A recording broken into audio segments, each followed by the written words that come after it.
Breaker Crunchers. Welcome to another exciting episode of Couch Crunchers, where apparently the test to become a man is by yanking a helicopter out of the sky, and we have all failed. So, with me, or I am your host, Lance, and with me today we have, I am Max, the gamer guy.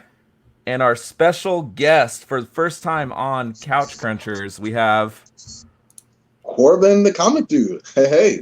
Corban the comic dude. So that opening sucked, man. I felt like I was like tripping over my tongue there or something. You did such a bad job, and I'm so proud of you. But today, so if you are joining us, today we got a very exciting episode planned. So today we're going to do our Fabber Flubs, and then after we do that, we are going to talk about Hobbs and Shaw. So stick around for that. But first, let's talk about some of the news. And I just lost my my notes here. 1 second. That's okay, dude. Let's talk about Spider-Man. Isn't that the first thing we wanted to talk about? That is. So Spider-Man leaving the MCU. Now, I don't know about you guys, but my heart is broken. Corbin and I were talking briefly before we went live and saying how both of us like Spider-Man a lot, and it kind of sucks, dude. Like, I feel like just kind of abused a little bit by Sony and Disney. Corbin, let me get your thoughts on the whole thing. How do you feel about it? I feel like I've been in a state of shock since just hearing the news, and then there was that, I don't even want to go set 7 stages of the grief, but denial, going, okay, it's just a ploy. And then today, I guess, Tom Holland spoke out and was basically, like the way that Tom Holland and Kevin Feige kind of spoke made it seem as if like it's done and they're just not working together anymore, and it was a finite thing. And so in my head, it's like, wow. I mean, I'm like, kind of shocked, slightly saddened, because I definitely saw a plan for Spider-Man as he fit in the MCU, and also kind of angry, like as if Marvel was not prepared for this possibility. And if they weren't prepared, then why did they? I mean, if they were prepared for, why did they go in such a ominous cliffhanger where I was really excited and my mind was starting to get the gears turning on future storylines and where they could go with Spider-Man now, and basically, barring any sudden changes, that's pretty much all null and void. Right. Yeah, Right. no, yeah, I'm with you there. It really sucks. Like, it's weird because, like, on the one hand, well, definitely, first of all, flub. This is absolutely a flub. But on the one hand, I can see Sony's side of this, and on the other hand, I'm just pissed off because I want Spider-Man in the MCU, man. He's been so great. And yeah, I think you were saying there, like he said that they knew it was always going to be a finite amount of time, and I think a lot of us knew that in the back of our minds, but I didn't expect it to end now, especially with the cliffhanger we had in Far From Home. So this is a pretty crappy situation, in my opinion. It's just weird because it's like they keep saying how the story is going to continue with Tom Holland, but the last movie was so Iron Man centric.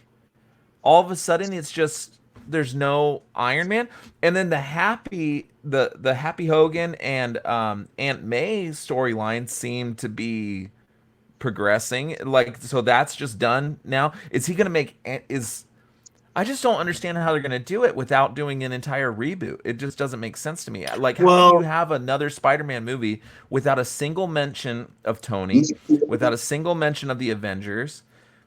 With nothing, and there's, I don't know. I think you can do it, and I think it'll be cool, just not as cool. Like it's possible. They've built the groundwork. At this point, the third movie can stand on its own. But what sucks is now with him leaving the MCU, there's no possibility of an MCU character showing up. So now it's just Spider-Man and his characters, which, I mean, there's a lot of characters and they're great, but it does suck not having that tie-in. And I think they could still reference things. They maybe just wouldn't be able to. I mean, I don't know the legality behind it, but I would imagine they'd still keep it as if it's in the MCU, but it's not. Does that make sense? Yeah, it's weird because they keep stressing the fact that Feige is not involved. So I don't know exactly what that means. If Sony is going to get the ability to kind of mention people, or if they're going to get That's are my they gonna dog. She's get, saying hi. what's that? Oh, your dog. Yeah, Arlen. If they're going to allow them to have mention of any of the other characters or past events, because Endgame and Infinity War and Thanos and all those things were pretty heavy parts of Spider-Man's story They now. were. And Agents of Shield, or the Shield agents and Mysterio and all that, like, are all heavily tied in together as well. Like, I just don't understand. And I'm kind of bummed too, because there was rumor that Marvel was really pushing for the third movie to be Deadpool and Daredevil in the third movie. Yeah. And that's part of the reason why it wasn't announced in the next phase of movies, is because that timeline, or the time that Netflix has a hold on those characters, was going to expire by the time the next Spider-Man was going to be released, right? Yeah. So they would have been able to put Daredevil in it. And one of the best storylines with Spider-Man and Daredevil is where Matt Murdock is defending, or Matt Murdock dresses up as Spider-Man or something like that, to show people that it's not, that Peter Parker's not Spider-Man or something like that, and he gets defended by a Nelson and Murdock and everything. So it's like it's like almost like a courtroom drama a little bit. And I was excited to see something like that, bring in Nelson and Murdock. And I got kind of a little bummed too, because I was playing the video game the other day, because I'm replaying the Spider-Man Sony game. Yeah. And you know how you pick up backpacks in the storyline? It has little trinkets. I picked up a backpack last night, and it had a Nelson and Murdock business card in it. And I'm like, nice. Dang, dude, like, that just kind of bums me out, man. Like, or like, you can crawl up Avengers Tower and all these things. It does not make any sense to me, like financial sense either, because the reason everybody went and saw that movie, and the reason it made $1.1 billion in the theaters, is because it was the next installment after Endgame. What is it now? It's just Spider-Man. And for that, they should have just continued Andrew Garfield's story instead of teasing us like that. Well, I think Sony's empowered by the fact that they've already done 2 movies without having Spider-Man, as the main property. Like a part of it in Venom, and the last one they just did with Miles Morales. I never forget the name of that movie. Into the Spider-Verse? Spider-Verse. So good. Spider-Verse. Thank you. Yeah, very good. So good. They made a lot of money off those, and they're saying, listen, like, Marvel wanted some more of the share. You were the way that it was structured, Marvel was gonna put more money into it, but also wanted more out, naturally, more risk, but also more reward. And Sony said, no, we're making, hand over fist money with these 2 Spider-Man movies that we're doing, and that was with sharing Spider-Man with you. So we don't really have to budge. You either go by what we're going with, or we'll just take Spider-Man back. And they feel that, the mistakes of yesteryears with Andrew Garfield and those other movies, and the Sinister Six spinoff and all these other spinoffs that they were planning before they actually finished the product that they were working on, they feel it's all of the past, because look at the last 2 movies we've done. Look at how much money we've made. And Spider-Man is still technically our property, so we can still move forward with great ideas, because look at what we've done so far. It's like they're emboldened by their recent success. So in their mind, what's the risk? They did 2 good movies, and as a company, I'm sure they feel very good about the direction that they're going, even if the rest of us are wondering, how does this fit into anything? I mean, I see like a very loose Spider-Man movie in my head where, you could, like Max is saying, like, they're in the Marvel universe, but not of it. Like, almost like, the Netflix Marvel shows where they would reference certain things, but they weren't definitely all in that world. But you could have Peter Parker on the run, runs into Venom. Venom thinks that he's like an imposter or whatever. They have something there, and they team up to fight Carnage. Like, there's an idea there for that movie, at least that next one, if this goes that far. But then what afterwards? You know what I mean? And you're right, Lance. It's really short-sighted, but at the same time, I think they're thinking money first, and that the story and everything else will just work itself out in the future. And however short-sighted that may be, that just appears to be that thought process, at least from the outside looking in. And here's the thing, though, like, with Into the Spider-Verse, right? So they've already said that Kevin Feige has helped with the last 2 movies, but hadn't gotten a producer credit. So he's had some input. Now they're saying Feige can't help at all, right? And Venom wasn't that good. Like, it made money, but it wasn't that good. Like, it had deep flaws. Like, I mean, there's lines in that movie that people still make fun of, like the turd rolling down the sidewalk and things like that. You know what I'm saying? Like a turd in the wind. There were big issues with that movie. The Amazing Spider-Man 1 and 2 made money, but there were flaws. And Spider-Man 3 made money, and there were flaws. There's been lots of movies that have made money and had flaws, but eventually that catches up to you, and people are going to start getting bored. I mean, Captain Marvel had flaws, and it made a ton of money. And I don't know. It's just... And Into the Spider-Verse, they were able to use characters like Kingpin that they have no rights to. The only reason they were able to make an animated TV series and using some of those characters is because Marvel let them. And now, and there was planned Disney Plus shows apparently that were going to feature Spider-Man. Sony has no authorization to make any TV shows featuring Spider-Man now. Disney was going to allow them to do that, and now they can't. I don't think that we're completely out of the water here yet, though. I think there's more to come on this, probably in the next month. Honestly, I don't think it's over. And maybe that's just wishful thinking, man. But it just sucks. If I had to choose between, and it might just be because I love Spider-Man so much. I love everything about Spider-Man. It's the first comic book I ever read was Spider-Man. But if I had to choose between Wolverine and Spider-Man, I'd choose Spider-Man. Wolverine. Every single time. And Wolverine is just because Hugh Jackman made him so popular in the animated series and stuff. But Spider-Man to me is just, he's more rooted in the Avengers world than Wolverine is. That's true. What don't you think, Corban? Like, I could have done standalone X-Men movies, but Spider-Man, because there's so many other people around Wolverine, right?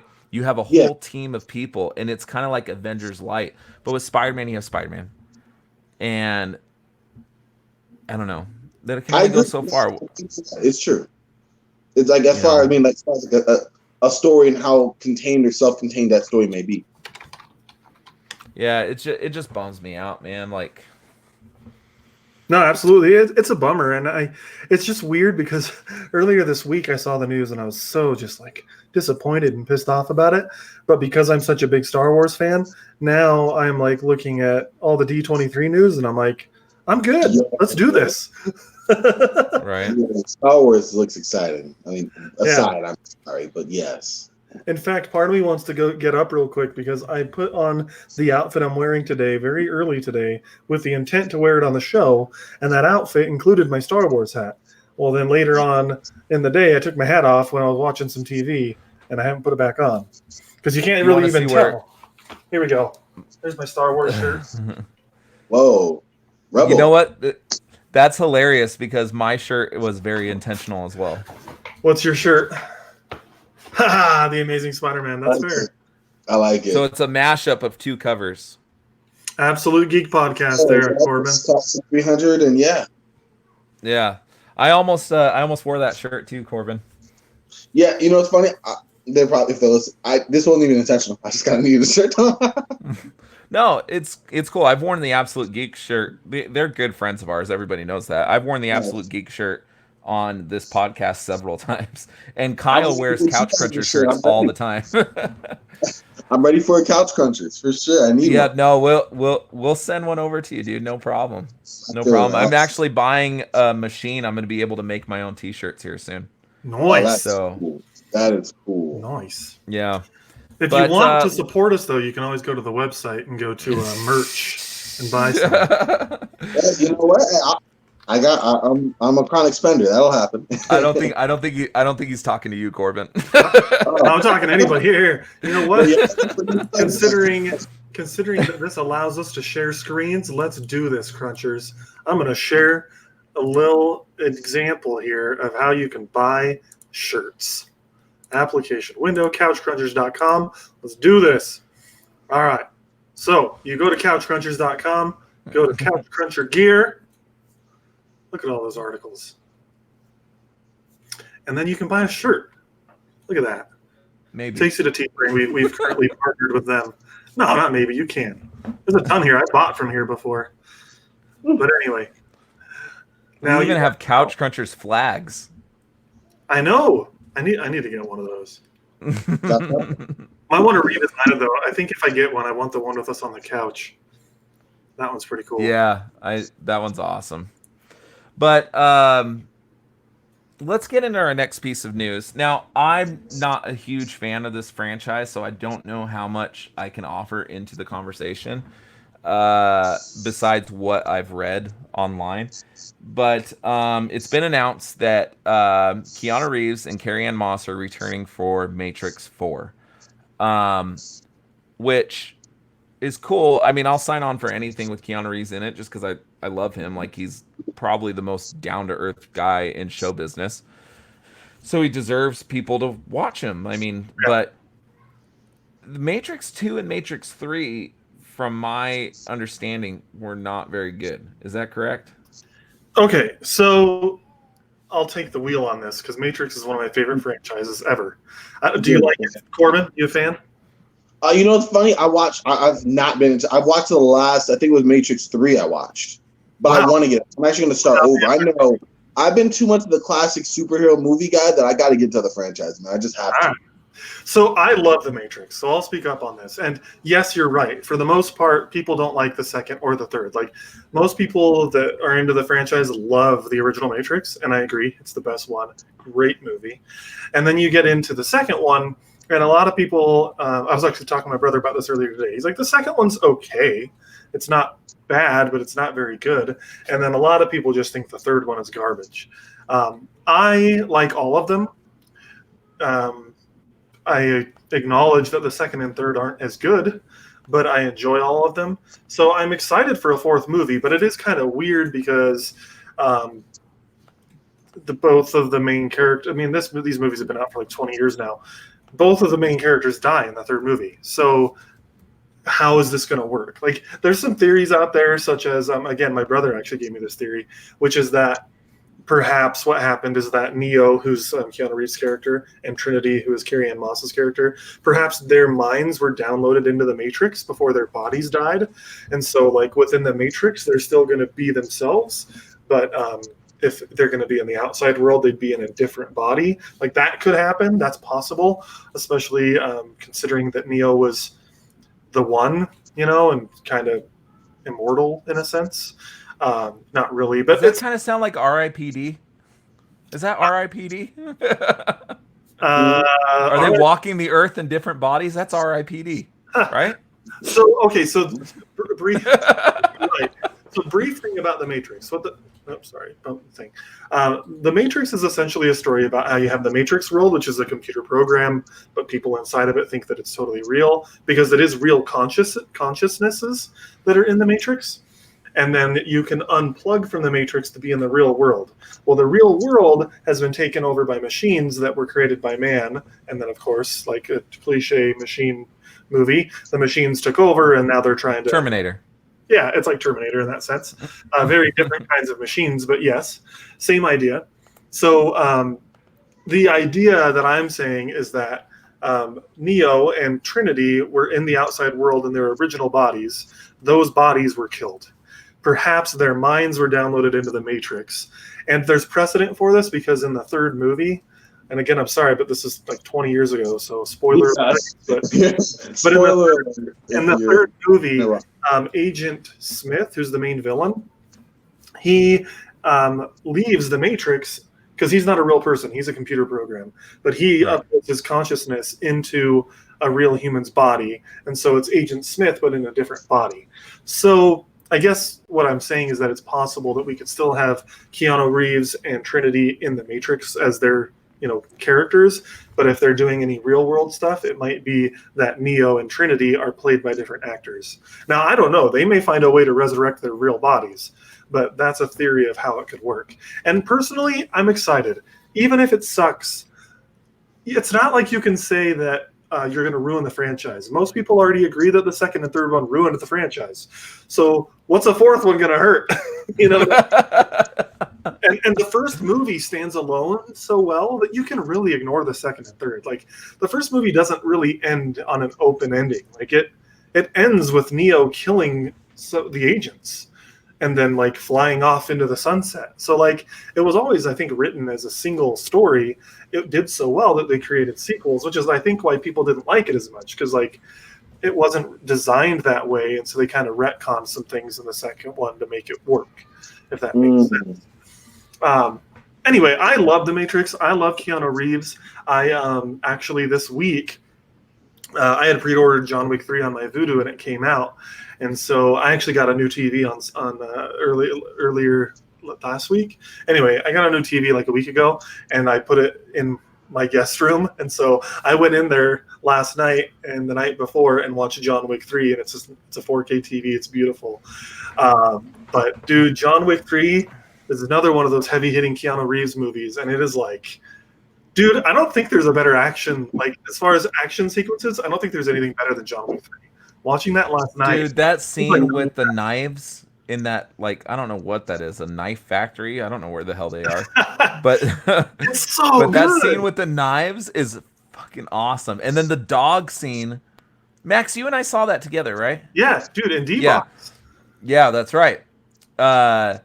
So the scene with the dogs where Halle Berry's sicking the dogs on these people was the coolest thing I've ever seen. Corbin, have you seen John Wick 3? Yes. Yep. There are gosh, that movie. So most movies will usually have like that one badass scene. Maybe two. You know, like The Matrix has a couple. John Wick 3 had like 8 of these scenes. Like, what? So, sorry, I'm not going to go into crazy spoilers, but I'm going to give some spoilers for action sequences. When he kills the guy at the beginning with the book, that's one. When he uses the knives, like that knife scene, that's 2. And then they're all kind of one continuous scene, but I'm going to count them as 3 sequences. Then you have the one where he's killing people with horses. That's 3. Then you have the one where he's on the horses and he's like stabbing people and like killing them while he's on a horse. And then you have the dog ones. That's 5. Then you have the one where he's on a motorcycle with like samurai swords stabbing people. That's 6. Then you have like the 7th one I'm going to say here when he's at the end when he gets the shotgun out with those people in the body armor and he's blowing their freaking heads off.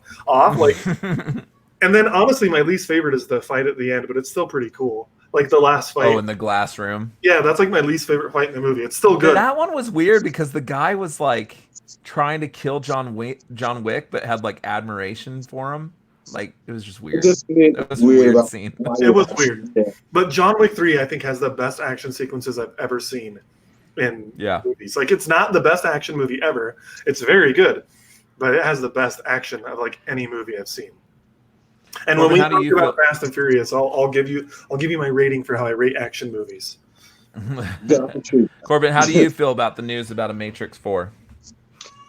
I think it's exciting. It's yet another early 2000s reboot. I mean, I think we're in the age of nostalgia in movies, so bringing old things back, if the original actors and actresses are down to do it, I think that's cool. Maybe they'll find a way to incorporate this new generation or people who have not been tied in, as we all mentioned with the original movie coming out 20 years ago. So there's a way to make it, obviously not a sequel, but a continuation of the original story while also opening up to new audiences. And who knows how it'll look now, because the movie tech 20 years ago was pretty cool for that time, but now it's so much better now. I think it's good. I'm actually excited to kind of go back, watch the older ones to lead back up to this, because obviously we all know the scenes and everything, but it's exciting. See, I'm weary, right? With any time, I think the worst phrase in American language is soft reboot, right? Because the worst phrase in soft reboot means, hey, we had a really successful franchise. We're going to try to take money from you guys again. That's what it seems like, Is everybody still there? Yeah, we're still here. I'm right here. I want to make you nice and big. Okay, so it kind of means like we had a successful franchise. You guys loved it. We're going to try to sucker you into another franchise. That's what I feel like soft reboot means, right? But in the case of Ghostbusters, which is coming out with a new one, right? It's a continuation. It's not a soft reboot. Like it's a continuation of the original 2 movies. And I think that's cool because those 2 movies needed a continuation. Did we just lose Corbin? We did. Those 2 movies needed a continuation, right? It kind of felt like it just ended. And But then you have the reboot that they did with the Ghostbusters with the female Busters, and it flopped. So that's what I get nervous of when I see Matrix 4, right? Yeah. And it kind of seems like they're stretching the plot a little bit, because they died at the end. That was a finite end, right? And now they're stretching it to try to make a fourth one and try to get some more dollars. And you just gotta be weary of those kind of things. Like Hobbs and Shaw was kind of like that. It was a money grab. We're getting there. We're getting there. We've got a little bit more news to get to. Yeah, we have D23, so we have to talk about D23 today. We're teasing. We're teasing. I like it. But I don't know. I'm not a big Matrix fan, so I don't know if I care that much. But I like that Keanu Reeves is continuing to find work. So absolutely. I can't wait. Next April, he's going to be in the Cyberpunk 2077 video game. So excited. But can I tell you, like, John Wick 4, Matrix 4, all these movies that he's coming out with, none of them hold a candle to Bill and Ted 3. That's what I'm most excited about. Bill and Ted, like, I'm a musician. Max is a musician, but I played in bands and I've been in rock bands and all these things. Bill and Ted speaks to me, like, at the core, dude. Like, I don't know. Bill and Ted is one of my favorite franchises of all time, and I'm so excited for that third movie coming out. That's awesome. Yeah, I think it's going to be great. I'm excited too.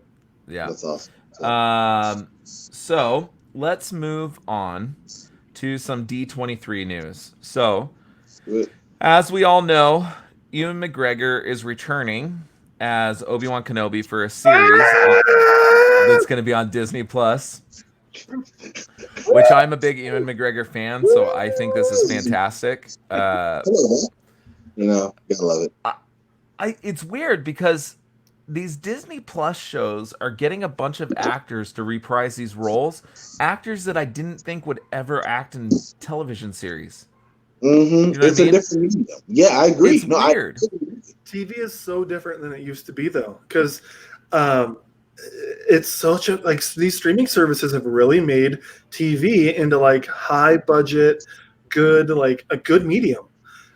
So for instance, to give you context, I just watched The Widow with Kate Beckinsale, traditionally a movie actress.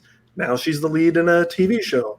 Then right after I got done with that, I watched Homecoming, which has Julia Roberts. This is her first TV appearance, I think I was reading. Like, Julia Roberts is a big hitter, and she was in Homecoming, a TV show on Amazon. And, you had Kevin Spacey, who was traditionally, he's a dirtbag, but he was traditionally a movie actor. He went to House of Cards and was on TV. Like, it's been happening. Crazy. It's crazy. But I love it. Like, even though it's been about 10 years that this has become a new trend, I still get excited every time that a big TV actor is in a show. Like, Jeremy Renner is a movie actor, and he's doing a Hawkeye series. Yeah. Like, it's crazy. It's just crazy. And a lot of them will tell you, like, television series, there's a much higher commitment to television series than there is a movie, right? Because with television series, it's 10 episodes or up to 23 episodes, depending on what network you're on, right? Yeah. It takes a large part of your life to film these TV shows. Yeah. And whereas a movie, it's like you film it and you're done. You know what I mean? You have a start, you have an end. You know what I mean? Like, it's just different. And there's different ways of acting in television shows too. Like, it's just a different storytelling. It's all very different. You're right. Yeah. You have to tell your stories in an episodic thing. So you have to have like soft stops in your story. Whereas a movie, you can just go from start to finish. It's different writing. It's a different way of acting. It's different cameras. The cameras are usually different. Especially if you're doing like a sitcom. Mm-hmm. The sitcom cameras are very different than movie cameras.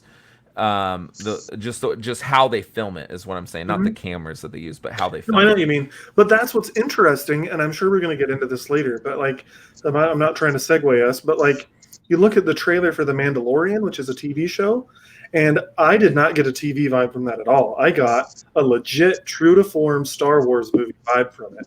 And that's what is so exciting to me. TV shows are starting to become so highly produced and even some of them I think are shot in that way that movies are, and I think it's awesome. It's so exciting. Yeah, I agree. I agree. I think television has come. So over the week I finished Mindhunter. I finished Glow. We're about to start 13 Reasons Why, and there was another one that I finished that I don't remember now that I'm put on the spot. But the two shows that I finished this week, it just seems like you can't stop watching. It's a 10-hour movie essentially, and you can't stop watching. Like Mindhunter was so gripping and so like you couldn't turn your eyes away and it's based on a true story. I could have looked up online what the hell happened. You know what I mean? Like, and I was captivated by this show. Glow has strong performances from Alison Brie and Mark Maron and things like that, and I couldn't stop watching. Like, and TV didn't used to be like that. TV used to be like this. I get home from work and it's a release for an hour, and then I wait a week and I can watch the next one. Now you can't wait. It pisses me off when I have to wait. You know what I mean? I have to wait for the next season of Mindhunter to come out. I'm like, what the fuck? You know what I mean? Like, when's the show coming back? I don't know. TV is just a totally different beast, and it's a totally new way of telling like enticing stories and captivating stories. It's fantastic. It is. And Matrium Cawthon is in the chat, and he says the demand for streaming content is increasing the prices they can give to big name actors. It is a great time to enjoy TV. Absolutely agree.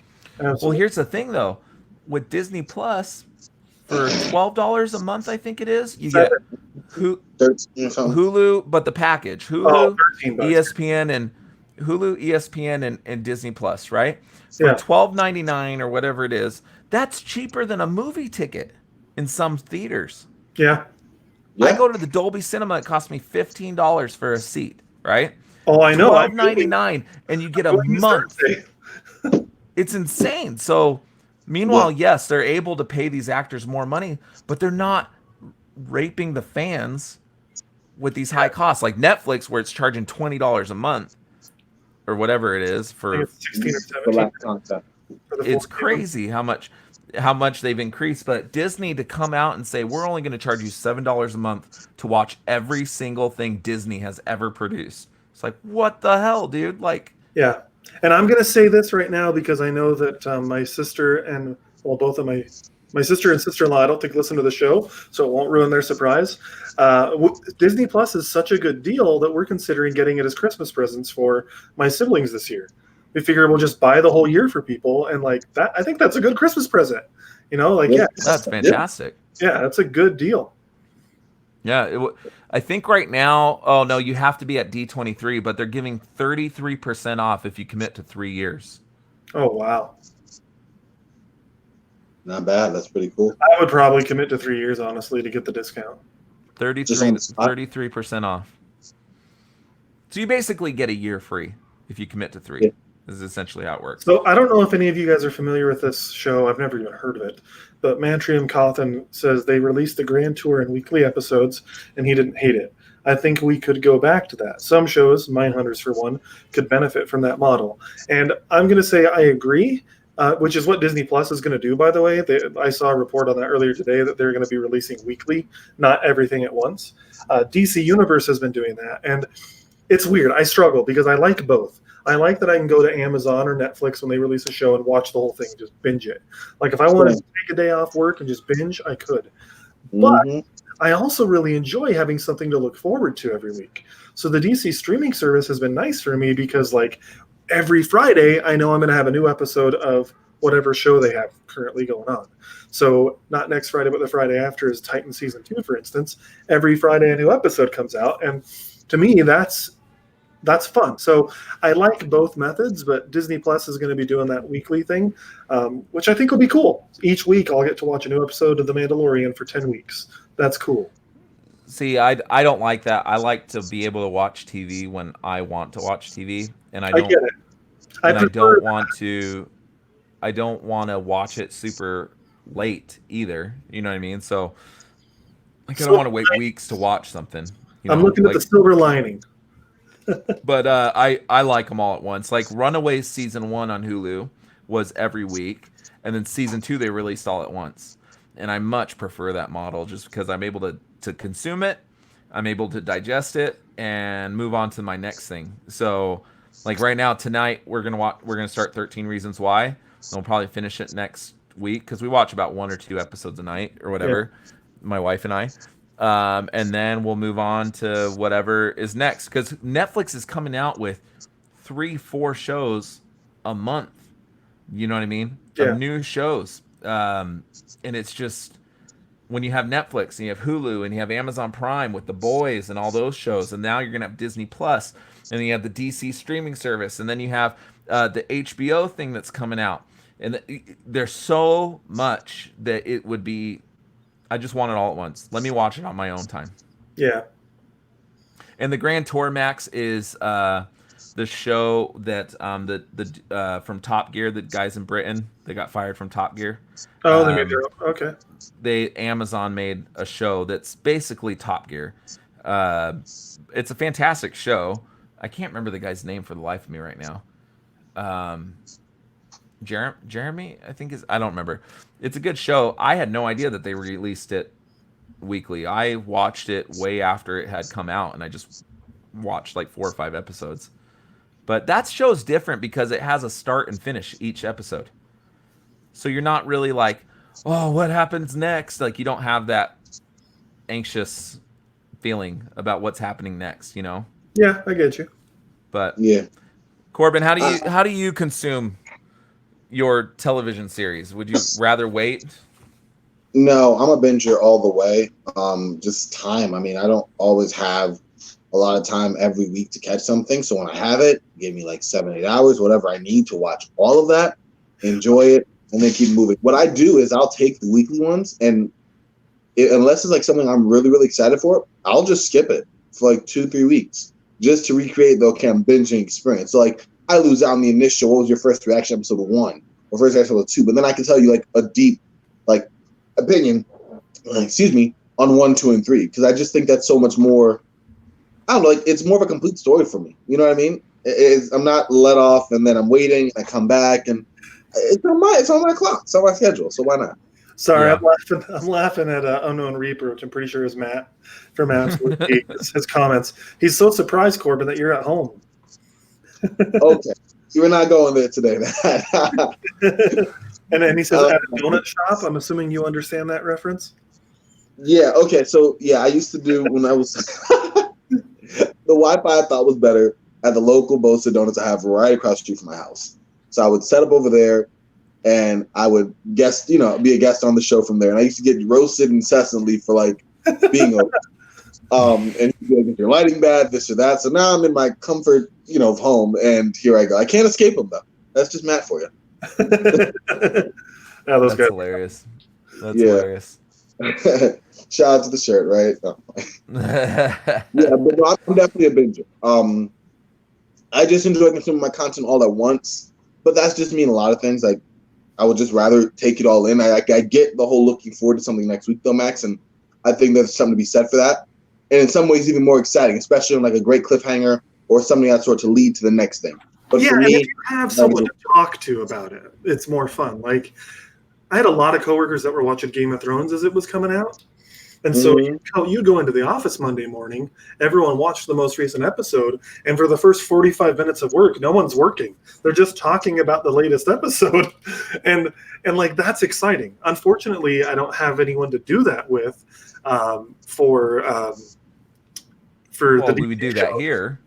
No, I know. But like at work, it's fun. You go in the next day and you talk to, this is fun, but both experiences are enjoyable. So part of me is really hoping I can find somebody at work, or I might even just talk to my brother because he does watch the DC stuff when we talk. But like after I watch an episode of The Mandalorian, is there going to be someone I can talk to? It's exciting. It's fun. So I like both, but I do think it's kind of cool to have, both options. You have something to look forward to. Yeah. Well, I binged that was the other one we watched, Handmaid's Tale. Oh, okay. And I just waited for the 3rd season to all get released, and then I watched it. Well, if we're going to talk about what we've been watching, I mentioned it earlier, but The Widow on Amazon and Homecoming, I just literally in the last week I watched those. Great shows. I recommend them. Give them a watch. Yeah, I've been wanting to watch The Widow just because Kate Beckinsale has to be the most gorgeous thing to ever walk this planet. So you talk about gorgeous women on this show a lot, and sometimes I don't agree with you. This time I definitely do. Kate Beckinsale is a babe. Well, we kind of got off on a little tangent with the streaming things, but let's move on to the next thing real quick. Disney announces that they are opening Avengers Campus at Disney's California Adventure Park. That's supposed to be opening next year, I think, or something. But basically, I don't know why they keep going for the school thing. Like, they have a game on your phone too that's Avengers School or something like that. I don't know why they keep going for that, but it's going to be a whole Avengers land. I don't know where they're getting the space to put these things. Disneyland seems like California is not growing. So where they keep building stuff, where are they putting it? Like, I don't understand. But Disney Power. Are you guys planning on visiting Avengers Campus? Oh yeah, literally. As you guys can tell, I was talking to my brother a lot today because I'm going to bring him up again. Talking about planning a trip with him to go. Yeah, I'm down. I want to do that. Heck yeah. This time though, I'm waiting a little bit longer because Max and I went to Disneyland when the Guardians of the Galaxy ride opened. Max, how long did we wait in that line? 2 hours, I think, at least, maybe more. Yeah, no, it was close to 3 hours. It was almost 4 hours. I remember now because I've waited in line for 2 hours before and not been upset about it. This was ridiculous. And then we get on it and it's like a 12-second ride. Yeah. We're like, no, we are suckers. We paid we paid thousands of dollars to go on this trip and we wasted 4 hours. Yeah. No, in the heat. I don't feel the need to go immediately to new theme park attractions for that reason. But I'll tell you right now, I love the fact that, I know a lot of jobs are this way, but my job is flexible with when I take time off.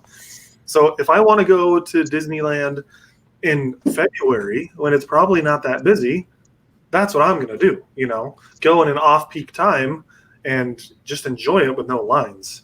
So that's the ideal way to experience that. Because, if you go in the summer or spring break, which is difficult because my wife is a school teacher, so I say that I want to go in February, but she wouldn't be able to do that. But once she gets her master's degree and she's not teaching, then we can do it. Anyway, yeah, I'm with you, though. I don't want to go when it's crazy busy lines. Yeah, I really want to see Galaxy's Edge, but I hear it's just insane. Absolutely insane. But I'm looking at images of it right now. Can I share my screen? Yeah. Show us. Show us.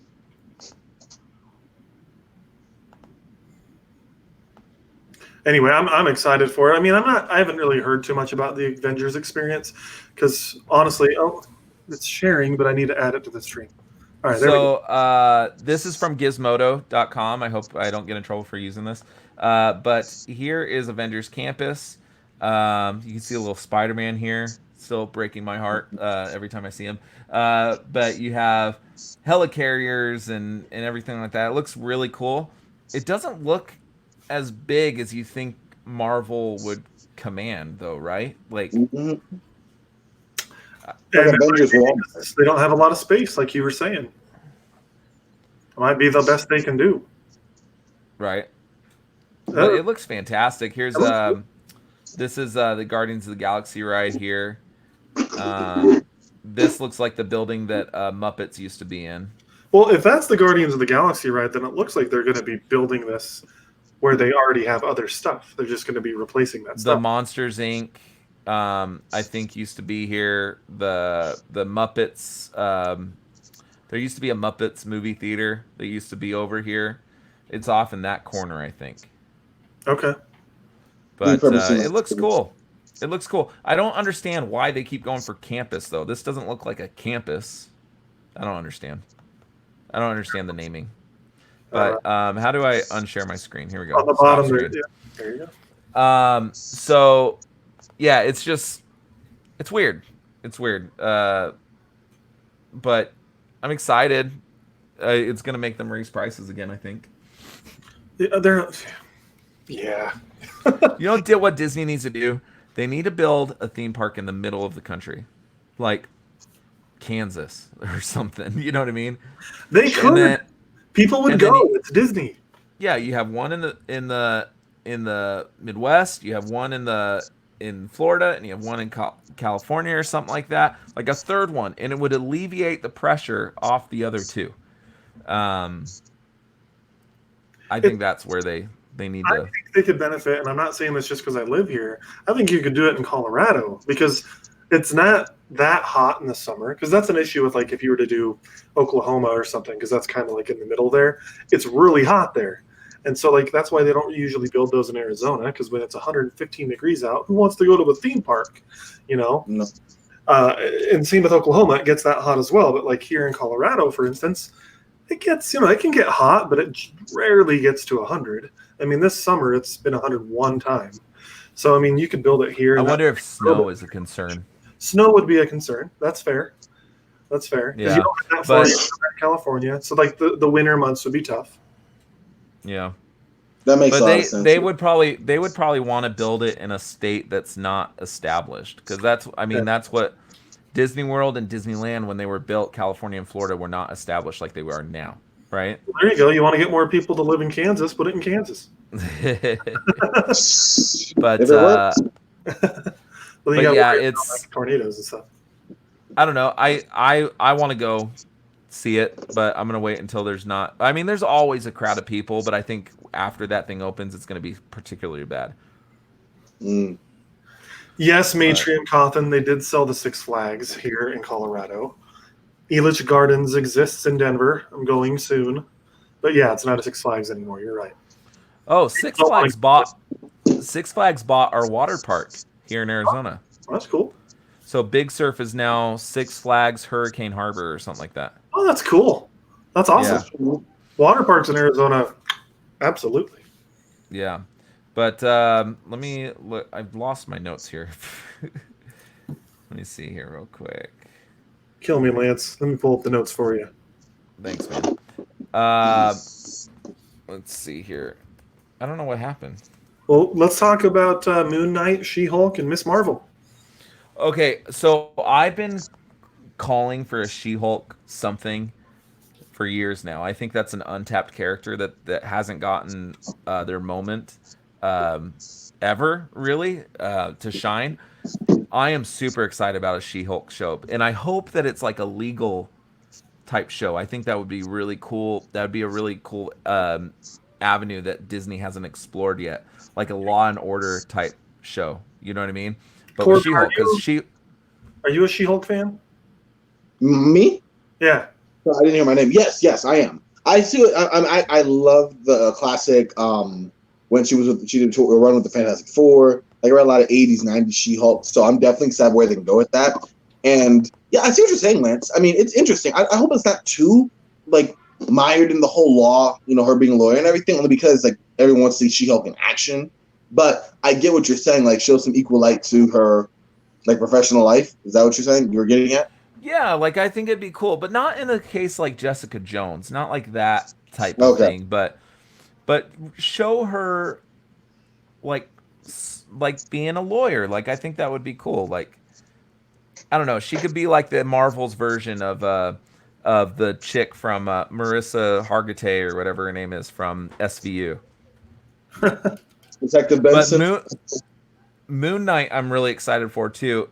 I'm surprised it's a series because Keanu Reeves has been attached to that a couple of times. I don't think Keanu Reeves is going to do a TV show. I mean, as far as we know, I mean, we just had this conversation maybe 10 minutes ago, but Moon Knight, I think, is going to be good. Miss Marvel is the one that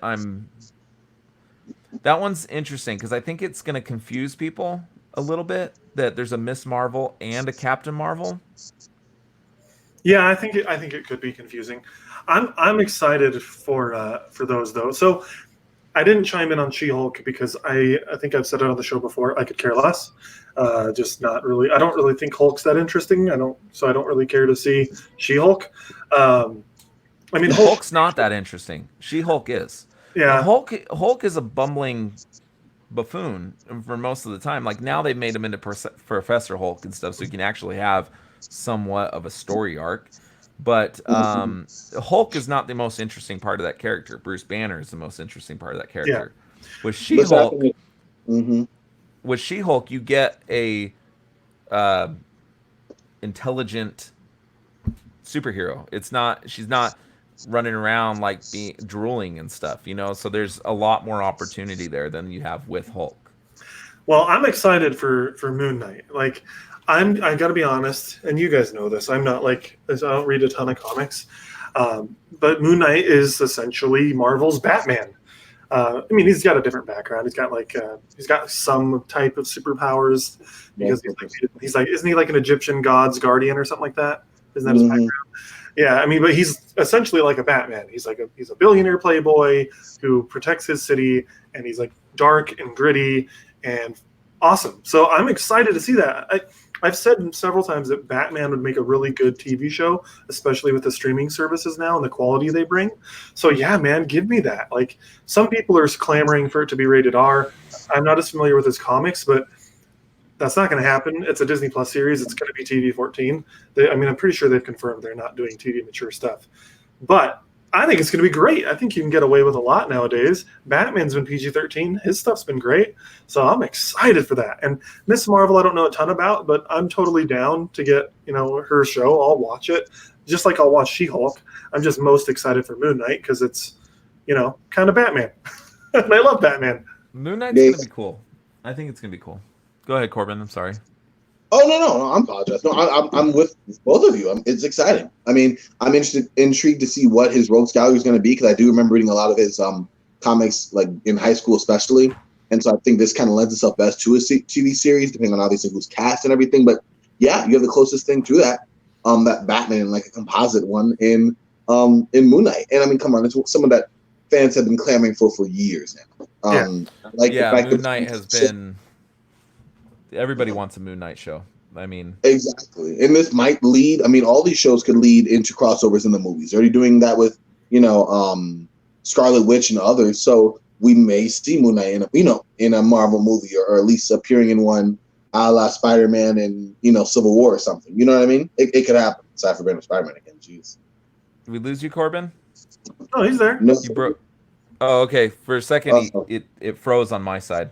Just my internet. I don't know if you were paying attention earlier, but I have to make a joke about it. Corban earlier froze so much that I was like, is Corban the world's greatest person at the game of staring contests? His face was just looking at the screen and not blinking for a good 3 minutes. And I was like, he is good. On my side, it like blacked out entirely there for a second. I was like, where am I? So I was like, I was like, okay. Yeah. Well, I think it's gonna be awesome, man.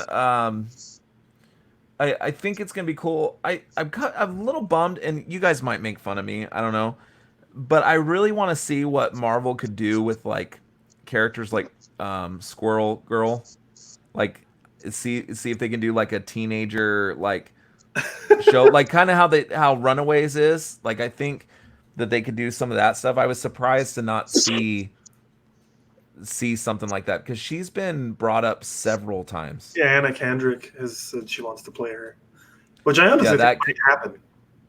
What's that? I think that might happen eventually. I think she's coming, I'm surprised to not see anything like that yet. But they're leaning heavy on the female characters. I mean, 2 of these 3 are female characters. It's kind of crazy. With all the properties it has. But it's interesting today. I mean, we didn't get any real. I'm looking right now at the D23 news. We didn't get really any X-Men news, Blade news, Fantastic Four news, anything like that for the most part, from what I can see. No, and we didn't get a ton of that news, but I think what we got at Comic-Con is what we're going to get for now. Black Panther 2022. Yeah, Black Panther 2022. That's been confirmed. Yeah, we did get that. Yeah, there's been several things and tons of Star Wars news today. Clone Wars Season 7 is coming out in February of next year, You've got a new poster that they released for Episode 9, Rise of Skywalker. They've released footage at D23 that I thought I heard is going to be released on Monday, like the trailer or whatever, but we haven't seen that yet. There are some sites that if you really want to go look at it, they'll give you like a breakdown of what the footage was, but I don't want to read that. I want to watch the trailer when it comes out. But I know IGN did a breakdown of everything that's in the trailer if you guys want to check that out. But yeah, I'm excited. The Star Wars news has been what's excited me the most, hence why I'm wearing my Star Wars shirt, and I forgot my Star Wars hat upstairs. Speaking of which, if you guys can excuse me, I'm a diabetic, okay, and I gotta pee. I'll be right back. I'm gonna go get Corban my process. And Corban and I will. I'm looking up the D23 news right now, kind of seeing what we have. I am on Gizmodo again. But I'm kind of seeing here. There's the Star Wars Rise of Skywalker poster that came out, and I know Max wants to talk about that one, but yeah, that's crazy. Yeah, it looks awesome.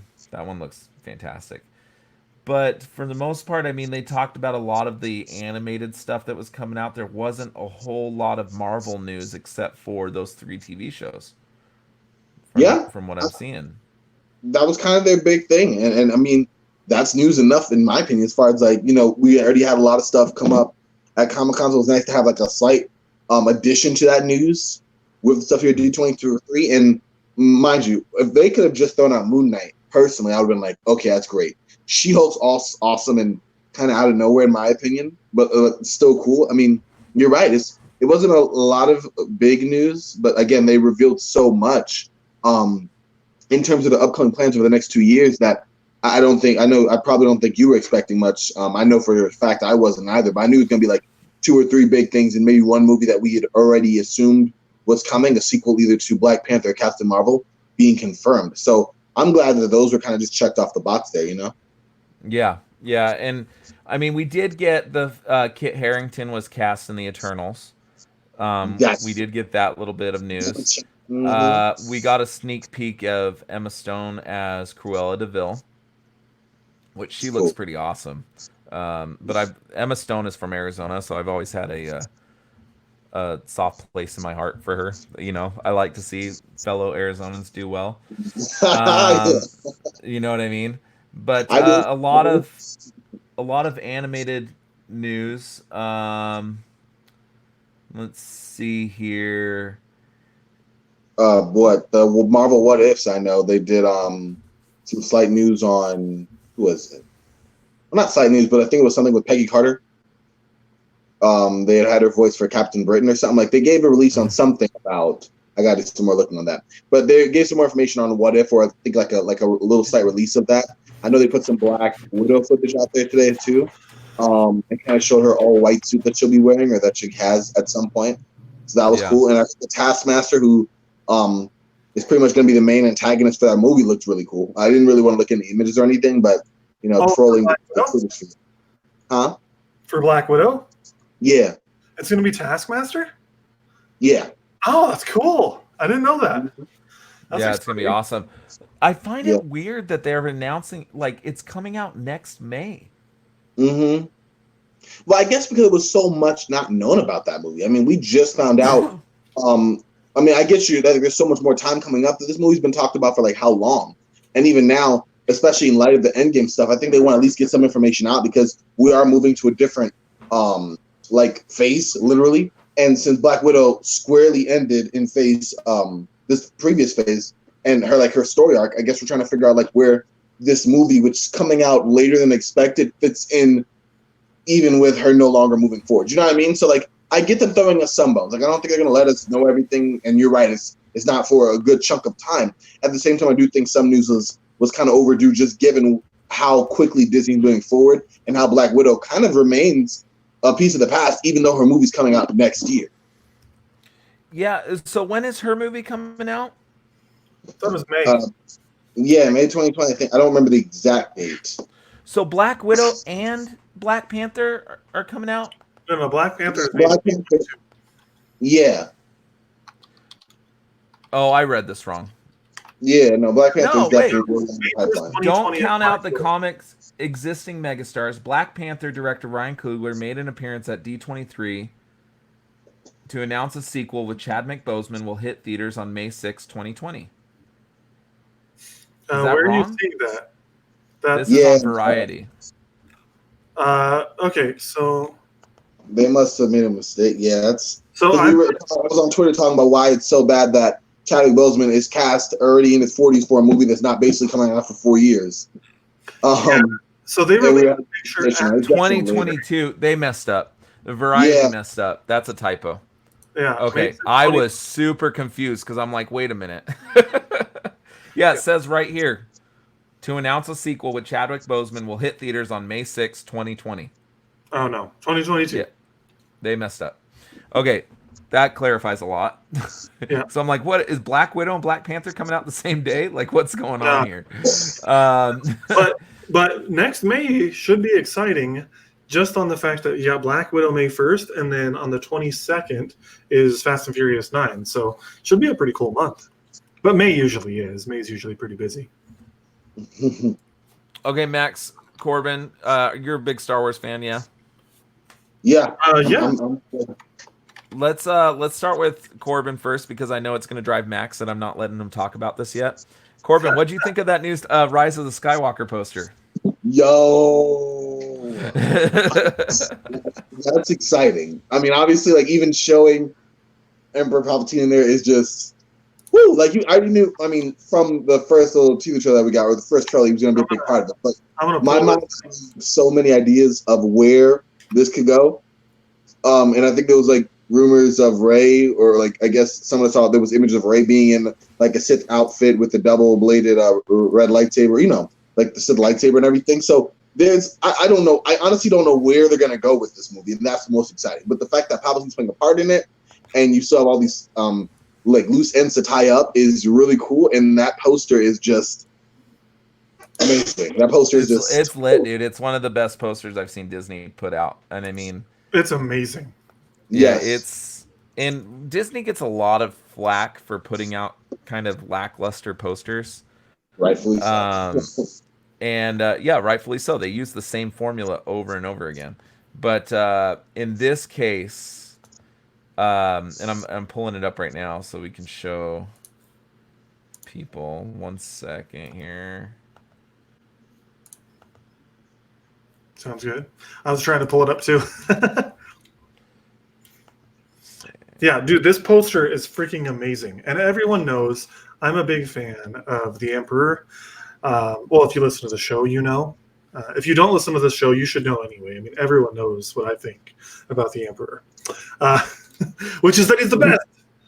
The Emperor is freaking amazing, and I'm so excited to have him on the show. So, in the movie. Sorry, I'm gonna go ahead and share my screen. Or unless you're go ahead. I'm having trouble pulling it up. Okay, let me do this real quick so that we can have it. So, share my screen, application window. It's gonna look a little. Oh, funny. I got it. I got it now. Yeah. Yeah, but this poster is really cool. It's got the Emperor essentially like looming over everybody, as you guys can see here. Oh, not anymore. There you go. Yeah, the Emperor's looming over everybody, and then you've got Rey and you've got Kylo Ren that are clearly fighting each other. And it's got, the name of the movie and the release date. This poster is one of the coolest posters I've ever seen.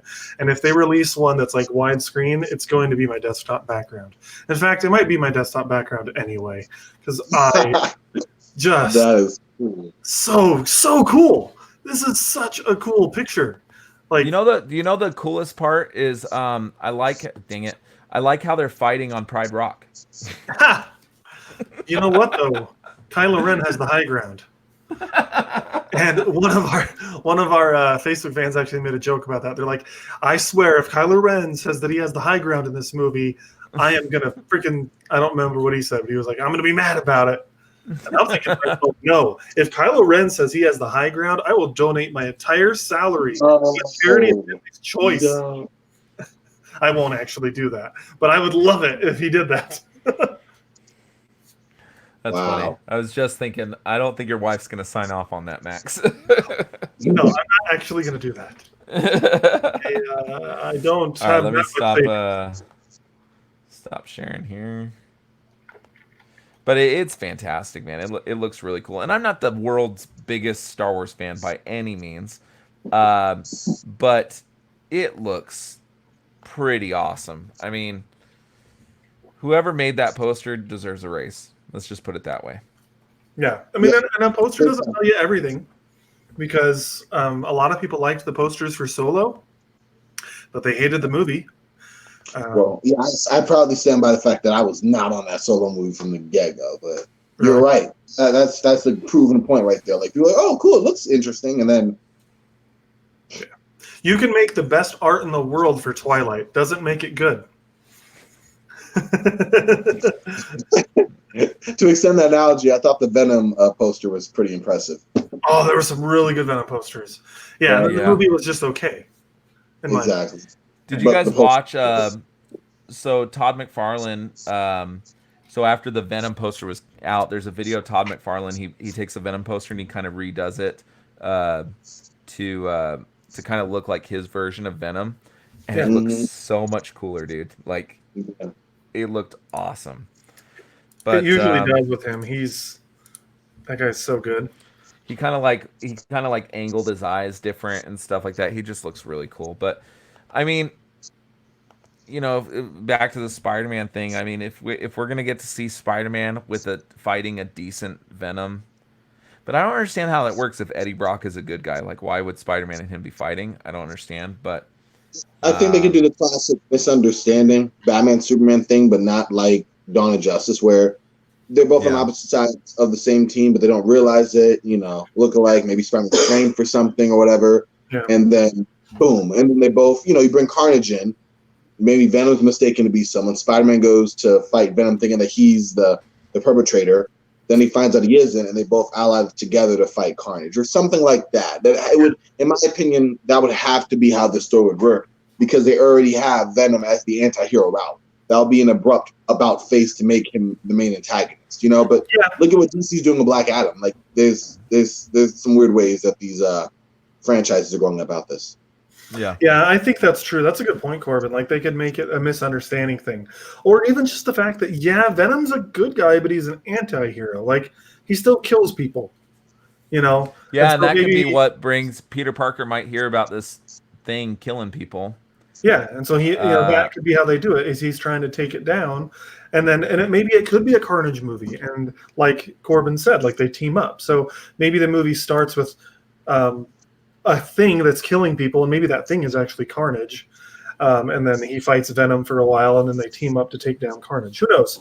Well, I would love to see that. Oh man, now I want that. Now I want Carnage and Spider-Man and Venom all in the same movie. But I'd still be sad because no more MCU kind of sucks. I just hope they find a way to like make it in the same universe without being too jarring, even if it's not in the same universe. You know what I mean? Like, just find a way to play nice with each other. That's all I want for those people. I wish they could. I agree. True. Yeah. Well, should we move into Hobbs and Shaw? Matt is saying they announced Marvel Zombies. So that's one of the what ifs. So what ifs is going to see Peggy Carter as Captain Britain. It's going to see Marvel Zombies. Yeah, those are a couple of the ideas that what if is going to take on. That's kind of cool. Yeah. I'm really hyped that it's animated and that the original actors for these characters are going to be voicing as well. That's even more exciting to me. That is cool. I would love like they do a what if, like Deadpool kills the Marvel universe or something. I don't think they'll do that because it seems like what if is going to be geared towards children. Yeah. Well, I mean, they said they're keeping the stories Marvel Zombies through the Infinity Saga. So like, you're only going to get, at least for this first season or whatever segment of stories they're doing. I'm not sure how the zombies fits in, but that's what I had heard. But interesting. Matt says that Spider-Man is staying with Disney. Is that just your opinion? I think Matt is just. I think he just has fun playing with my emotions. Okay. Or is there some source that's actually legit? Please don't give me a "we got this covered." They're not going to be giving us good information.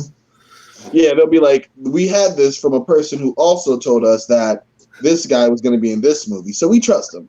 But take it with a grain of salt, and there's your source. This guy who's cousins with someone who worked for the assistant of Kevin Feige says. Yeah, exactly. Apparently 7 hours ago, Looper said that a new rumor about a potential deal.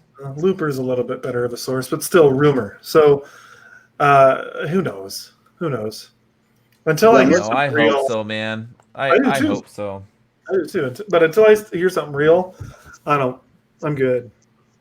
You know what they should do, and I think Sony would sign up for this, is figure out a way to do the 50-50 split with Spider-Man, because I think that's appropriate. Sony puts up 50% of the money, Disney puts up the other 50% of the money, and they both get 50% of the profits. But then maybe give Sony some of the profits for the characters that they lost. Was Daredevil with Sony? What did Sony have that they lost? Ghost Rider? No, That's a good one. I don't know. I don't know who Sony lost. I thought it was Ghost Rider and Daredevil. I'm pretty sure Sony lost those. And no, Punisher was Lionsgate, I think. Mm-hmm. But Sony lost some characters. Find a way to get them some of the profits of those, so it's not just where it just seems like Sony is giving up their one property and Marvel's not giving up anything. I don't know. What you mean. But yeah, I'm too nice of a guy. This one, but I get where you're coming from for sure. Yeah, I just want all my Marvel characters on one. Is Spider-Man staying with Sony and not being part of the Marvel universe feels like Batman and Superman not being able to be in the same universe. Like it's just not right. It's not okay. And Stan Lee, I can firmly say that I believe Stan Lee would be pissed. You think so? Man, Matt is confident here. I hope you're right, Matt. And I do think they're going to work something out. I just don't want to get my hopes up. I hope so. I really hope so, man. I'm not trying to be argumentative at all. Like, I hope that you're right. I really do. You know what? I don't think you so. can argumentate all you want. Exactly. I think that they're probably on the terms. But Disney might be like, we don't need the movies to make money off Spider-Man. They're coming out with that preschool show. And he's going to be at the parks. They're going to be able to sell merchandise. They're going to be able to do the TV shows. Yeah. Well, and Disney owns some degree of Spider-Man. So like you were showing off. They own the merchandising rights and they own the TV shows. Well, and so they can put him in their theme park. So that's why that's totally fine. Only in California. What do you mean? So Universal Studios Orlando has the rights to have Marvel characters. They can't have the Marvel characters. Maybe some they can have in Florida, but they can't have the Marvel characters in Disney World. All right. So regarding Spider-Man, his movies have been Homecoming and Far From Home. Give us your best. Now that he's leaving, your best rendition of a Spider-Man movie name that relates to him leaving. So something like Spider-Man Homesick. Oh, it's better than mine. I was going to say Spider-Man Gone From Home. Spider-Man Gone Too Soon. I saw one Spider-Man Homeless the other day. Spider-Man Homesick. They're going to come out with a third movie that Spider-Man really Homecoming, and then they're going to be like, oh shit, Spider-Man Homesick is going to be the fourth movie. Spider-Man Homecoming. But let's get into our next our final so we're done with Fabric Flub. The real reason we're all here today is because we all saw Hobbs and Shaw, right? That I did not intend on that to rhyme, but it did. So deal with it. So Corban saw it most recently, right? Corban, you saw it last night? Last night, 10:55. 10:55. Yep. Did you fall asleep? No, actually. No. I mean, for a movie that ended around like 1:15, it wasn't too bad. Wasn't too Um, bad. so I'd be interested, Corbin. Now, were you into the previous installments of Fast and the Furious? Like, did you enjoy those? Not so much. Like I watched them if they were on, but Fast and Furious isn't my type of franchise. They're not. It doesn't really like get me. You know what I mean? I think Yeah. I've watched every odd one for some reason, but the first three, five, yeah. But no, I mean, it wasn't really something. I watched this one because mostly Idris Elba. I'm not even gonna lie. I was intrigued by that. Obviously, before the show, I was gonna watch it. Once we talked, it was definitely gonna be a thing I was gonna watch regardless. But going into it, I mean, I'm a big Idris Elba fan. The premise looked like something I know the franchise through and through to get into, like a spinoff or something. And the actors are okay. I don't really have a problem with The Rock or Jason either. So it was, again, a popcorn flick, kind of an adventure movie. What's the worst that could happen? It's funny that you say that because throughout the movie I said, this didn't have to be a Fast and the Furious movie, is what I kept thinking.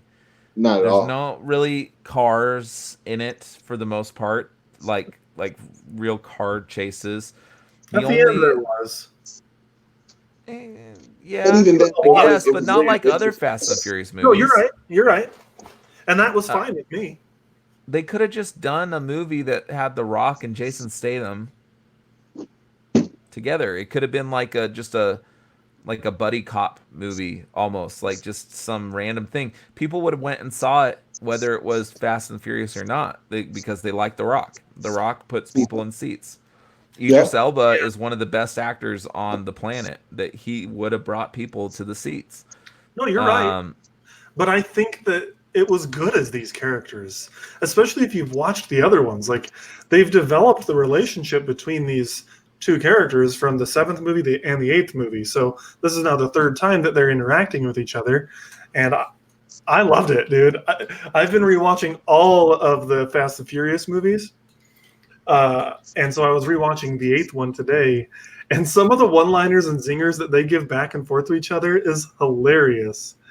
And so I loved it. Their dynamic is so funny. Like, what is one of the lines when he says, "Your face is so ugly," or something like that? That it's like, or no, yeah, your face is so ugly. It's like someone is dragging my balls across broken glass, and it hurts really bad. Like, some of these zingers, man, they're so funny. Yeah, I admit. I mean, they're fun to watch on the screen. But the one thing that we were talking about on the Facebook, Max, is just the level of cheesiness was dialed up. Yeah. And you know what? Let's do this like we usually do. Spoiler warning, we're going to go into full spoilers like usual. So if you don't want Hobbs and Shaw spoiled for you, then leave. Sorry. But I mean, I enjoyed it, but I am a Fast and the Furious fan. I like Fast and the Furious. I got Max into Fast and the Furious when she said, were you sick or something and I gave you all my movies to watch? No, okay, so I don't think I was sick. So what it was is we were talking about it. It was like we went out for my birthday, and I think it was like in 2013 or something like that. I think so, because it was right before the 6th movie. I hadn't seen any of them except for the first one, and the 6th one was coming out like a week later. And we had talked about it. You said they were really good, and you just lent me all of them. And I started at the first one, and I got through the first 4 that night. Didn't go to bed until like 3 a.m. And I loved them. Like, I really enjoyed them. And that was going through 1 through 4. So then when I watched the 5th one, I was really excited because the 5th one was amazing for that movie anyway. And so, yeah, I loved them. And then like a week later, we went and saw Fast and Furious 6 at Studio Movie Grill, and it was a good time. So I enjoy the franchise. You have to just be aware and okay with the fact that it's stupid, and it's supposed to be. Kelsey, so I started watching it, Fast and Furious 8 or Fate of the Furious, whatever, yesterday. And I got home before my wife and started watching it. She comes in and she's like, is the whole movie like this? Are the lines like meant to be this cheesy? I'm like, yeah, they are meant to be this cheesy. This is totally on purpose. Well, you have to. You have Vin Diesel, who's not a good actor. No. To the point where Marvel gave him one line. Just repeat this one line.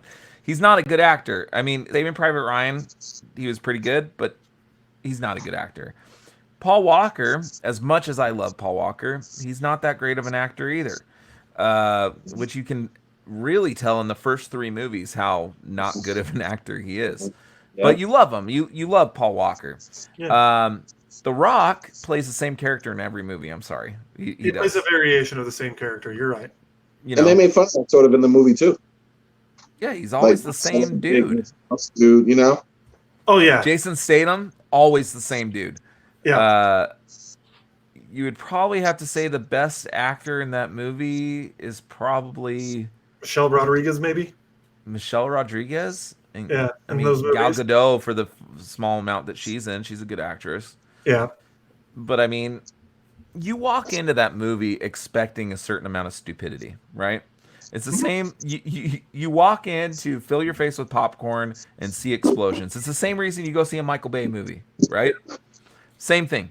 So if you're walking into that movie to see some sort of cinematic masterpiece, I'm sorry, you're not going to get it. Yeah. You're going to get a crazy, ridiculous, over-the-top action movie with an underlying message of family.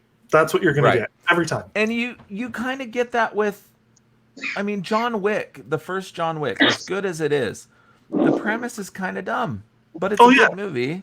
I mean, it's a bit deeper than a Fast and Furious movie. It's better. It's better than Fast and the Furious, but it's silly. But it is about a guy who lost the love of his life. She sent him a dog that killed the dog. So it's like there's a little bit more deepness. But you're right. It's still pretty silly. And most action movies are. Most action movies like that. Like, there's a reason they call them popcorn flicks, is that you're not going in to see Citizen Kane. You're not going for substance. You're just going for fun. Right, and that's kind of how I rate action movies as far as like my enjoyment of them. Later on, I'll give you guys my ranking of the movies. Just in general, I created a list of my ranking, and I'm probably going to put it up on the website later too. But I kind of rate my action movies based on how like much I giggle at the lines and the action sequences.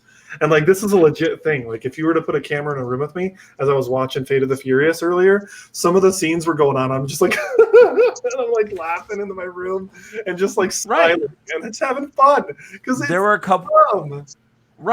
There were a couple times I looked at it and kind of raised my eyebrow, like, really? Like, if this all it takes to get a writing job in Hollywood, like, sign me up. Well, John Wick 3, the same thing.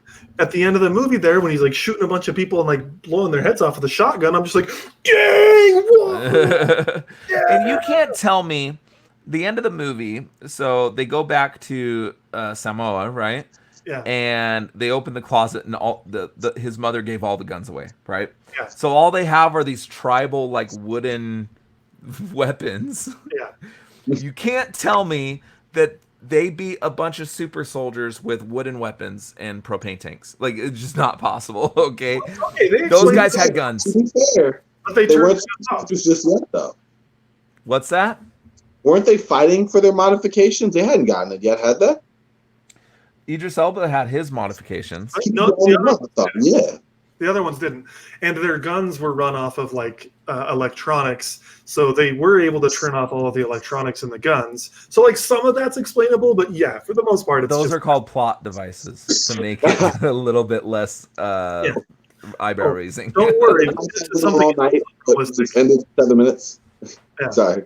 You're good. You're good. Yeah. Well, Lance, earlier you were bringing something up and then I derailed you. Sorry. You were talking about like how on Facebook we were talking about how cheesy these movies are and if it was too cheesy. So what do we think? Was this one too cheesy? I think that I walked in and I got what I expected. Like, I feel like that's what I got. I got in for a movie that I didn't think was going to be that great because, let's be honest, you go to the Fast and the Furious movies to see the aspect of family. You don't have that too much in this movie, right? No. Vin Diesel is the cornerstone of that entire franchise. As much as The Rock won't admit it, Vin Diesel is the cornerstone. And his relationship with Michelle Rodriguez and Han and all these other people is why you go. Hobbs and Shaw was essentially just strip away all the deep emotional stuff from the Fantastic Four, Fast and the Furious franchise, and just make a movie about explosions. Is essentially what it was, and I liked it. It was fun. Is it my favorite of the franchise? No. Is it my least favorite? No. But it's not even in the top 5. It's right in the middle for me. Yeah. And I'm with you. I got what I expected. I expected action. I expected one-liners, and there's a lot of them. Like at the beginning of the movie, The Rock walks in. What does he say? They say, "Who are you?" And he's like, he doesn't say your worst nightmare, but he says something stupid. And then Jason Statham says something like, I'm a tall glass of champagne or something like that. And then he starts beating people up with a champagne bottle. You know what I'm talking about? Like, there's just dumb one-liners, and I got that, and I loved it. There wasn't as much family. There wasn't as much, not that any of the movies are deep, but there wasn't really a deep story. The story was actually kind of crappy, in my opinion. I thought it was kind of dumb. It was weird because they introduced that super human element, which that was weird. I didn't know how I felt about that. I love Idris Elba, but I didn't think they needed to add that. I didn't really like that, and I actually thought this was one of Idris Elba's like weakest performances. I wasn't as big a fan. Corbin just went. What you talking about, Willis? I loved it. I just thought he was very rigid. If you rank it as far as Idris Elba performances, it's not at the top. Yeah. No. Do you admit? Oh yes, I'm sorry. I would agree with both of you, but at the same time, he was. I think he played really well the one-note villain that he was. I mean, all the really explored is that he had been shot. But he'd been shot and his life had been ruined by who he considered a friend. He was trying to go with the rise of machine over men, and the virus would eliminate the weak. Like those were his 3 main points, aside from him being super strong and cybernetically advanced. Like I get what you guys are saying as far as the acting, and I'm a big Idris Elba fan, but at the same time, I think that he didn't really have, and like you said, this movie was like a popcorn flick, so it's kind of that way. Other than him being bad guy, super strong. Eliminate the weak. There wasn't anything for him to really work with. So he was sick, but I think in the confines of what he was given, like who he was, I thought he did a decent job. You know what I mean? He didn't do bad. He did not do bad at all. My issue with his role was more like in some of the action sequences. I just thought like he was supposed to be this super amazing spy, right? Jason Statham's character, Shaw, talked about him being like one of the best ever. And I just didn't get that vibe from him. Like Jason Statham's character is very agile and and just Jason Statham as an actor, like he's very good with action. And then you have The Rock, who's very good at that like brutality, like that brute force kind of style. And Idris Elba seemed to be somewhere in the middle, and I don't feel like he succeeded at either. And so to me, that was just a little bit of a flaw. Not a huge thing, but it was just. That was just the character that was written for him. I wouldn't peg that on him. Potentially. The character that was written for him, like they make it seem like you're supposed to have like some emotional connection to him. But he kind of just comes in and just starts shooting people. And so you never get that emotional connection from him. Yeah. Which is a shame because it's a role that was Idris Elba is better than that role. Yeah. So can I ask you guys something? If I just forgot that they explained this, there were some issues with the movie I had. One being this: you have this organization that's all about reducing the population. Pretty familiar storyline from recent times. But it's all about reducing the population, for global warming and for pollution and all these things because humans are destroying it. That's a plot point we've seen in tons of movies. That's pretty cliche. At this point. We just saw one in May. No, I know. We've seen it in a lot of that's a pretty common theme. And so fine, whatever. But their idea, their way of doing that was to release a virus that would kill everybody. And there wasn't. From what I remember, there wasn't an explanation of how people would live. Like, I know some of them would live. Like, I know Idris Elba's character would have lived because of his, like, cybernetics and whatnot. But, like, were they really expecting to wipe out the entire human race and have like 6 people left? Was that the plan? It just didn't seem like they had a plan for anything other than killing everybody. I think that's one of those things that they just ask you to like not pay too much attention to. Yeah, you're probably right. You know, because there were quite a few of those things. Like, for instance, The Rock goes back to Samoa, right? And he says, "My brother hates me. My brother hates me." And then it seems like really quick that his brother no longer hates him, and now his brother's like, "Oh yeah, let's do whatever you need me to do," you know. Yeah. And can I just say that? Okay, so that was the dude from Fear the Walking Dead. I don't know the actor's name. If Matt's listening, he'd be able to tell us. I recognize the dude that died in the first season, I think. They put on this wig with this ponytail, and he looks absolutely ridiculous.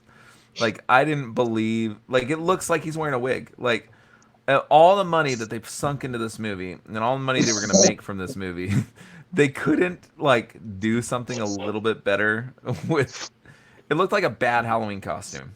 And you can't even tell me, that dude looked like he should have been The Rock's father, not his older brother. You know? And The Rock's standing over this dude like 2 feet tall. So, or 2 feet taller than his brother. So, I don't know.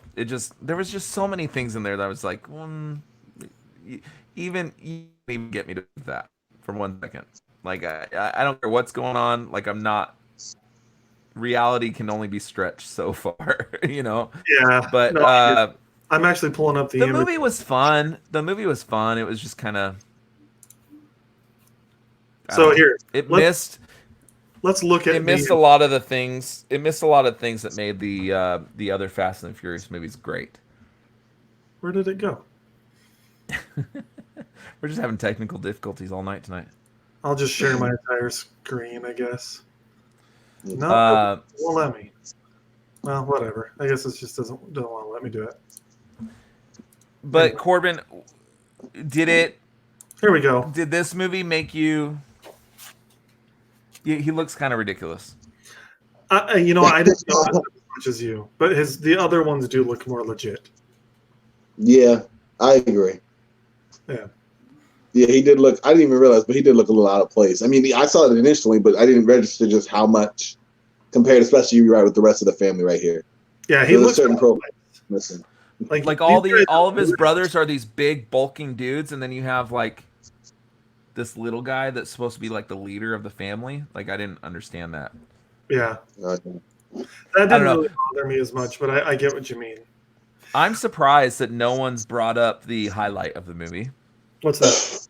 Ryan Reynolds. Oh my gosh! Oh, I thought you were going to say Shaw's sister, because she was great. Oh yeah, she was gorgeous in this movie.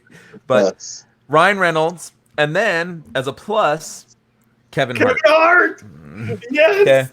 Okay. So, as far as the funniest moments of the movie, you would have to say that those two had them. Probably. And which is funny because a movie that's built off of absurdity, right? And a movie where they're delivering these stupid one-liners that are supposed to make you laugh. And then the two main characters aren't even the funniest characters in the movie. It's Ryan Reynolds and Kevin Hart. Yeah. Misstep, I think. Okay, but to be fair, the Ryan Reynolds and Kevin Hart were so funny, I think, for two reasons. One, because they're funny, and then two, like The Rock and Jason Statham played off of them very well. And I think that's why you had Kevin Hart in it, because him and Dwayne Johnson they're buddies. Like, you can tell they're probably like best friends, honestly. And that's why they do so many movies together. So that's Kevin why Hart and The Rock? Yeah. That's why I was so happy to have him in it, because they were their chemistry is clear. And Kevin Hart doing the whole lower voice thing, and then like, oh, that's so funny for it. No, this is my regular voice. No, like 2 minutes ago, your voice was much higher and shrill. No, this is how I talk, guys. This is my voice. Kevin Hart doesn't get as much credit as he's due. I don't know if you've ever seen that movie that he did with Bryan Cranston. No, but I've heard it's great. It is phenomenal. It's not just great. It's phenomenal. They both deliver stellar performances. Yeah, no, he's not. He's more than just a comedy actor. But yeah, he's Kevin Hart's good, and they actually say like comedic actors, because they get timing and stuff like that, right? Mhm. That when you put them into these drama roles, comedic actors are usually the best drama actors that you can find, right? Think about all the actors that started as comedians that went into heavy roles, like Robin Williams. Adam Sandler had Punch Drunk Love, which the movie wasn't so good, but he was very good. A lot of these comedic actors go into these serious roles and knock it out of the park. Yeah. And Kevin Hart in that movie, I can't remember the name of it. The Inside or something like that. Yeah, so I'll look it up. But he was very good. So if you haven't seen that movie, I recommend it. Yeah. And Ryan Reynolds' part was essentially Deadpool. Yeah, he played Deadpool. He did. He played Deadpool. Did you stay for the after credits? Yes. Yes. He's like, turns out you can actually stab a guy with a brick. I know. So funny. Also, so good. Games of Thrones spoilers, but that's okay. That was hilarious. Oh, by the way, it's The Upside. The Upside. The Upside. Thank you. I almost had it. The Inside, The Upside. Definitely go watch that movie. But they were the best parts of the entire movie, and they really were. I really want to see. You know what I would have rather see is a movie about Ryan Reynolds' character. Oh, that'd be awesome.